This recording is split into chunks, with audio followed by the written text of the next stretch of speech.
আসসালামু আলাইকুম ওয়া রাহমাতুল্লাহি ওয়া বারাকাতুহু। বন্ধুরা কেমন আছেন? আশা করি সবাই ভালো আছেন।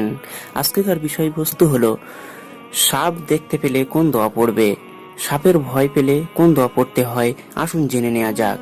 ভিডিওটি শুরু করার আগে ছোট্ট একটি রিকোয়েস্ট, যারা এখনো পর্যন্ত আমার চ্যানেলটি সাবস্ক্রাইব করেননি অবশ্যই সাবস্ক্রাইব করবেন এবং পাশে থাকা বেল আইকনটি টাচ করবেন। চলুন শুরু করা যাক। সাপের ভয় হলে এই দোয়া পড়বে, ইন্না নাসআলুকা বিআহদি নূহিন ওয়া বিআহদি সুলাইমান ইবনে দাউদ আল্লা তুযিনা। অর্থ, হে সাপ, আমরা নূহ আলাইহিস সালাতু ওয়াস সালাম এবং সুলাইমান আলাইহিস সালাতু ওয়াস সালামের অঙ্গীকারের কথা তোদের স্মরণ করে দিচ্ছি, তোরা আমাদের কোনো ক্ষতি করিস না এবং আমাদের কষ্ট দিস না। তিরমিজি শরীফের হাদিস। বন্ধুরা, এই দোয়াটির উপরে আমরা প্রত্যেকে আমল করার চেষ্টা করব ইনশাআল্লাহ। ভিডিওটি ভালো লাগলে অবশ্যই আমার চ্যানেলটি সাবস্ক্রাইব করবেন এবং ভিডিওটি বন্ধুদের কাছে শেয়ার করবেন। ভিডিওটি দেখার জন্য ধন্যবাদ।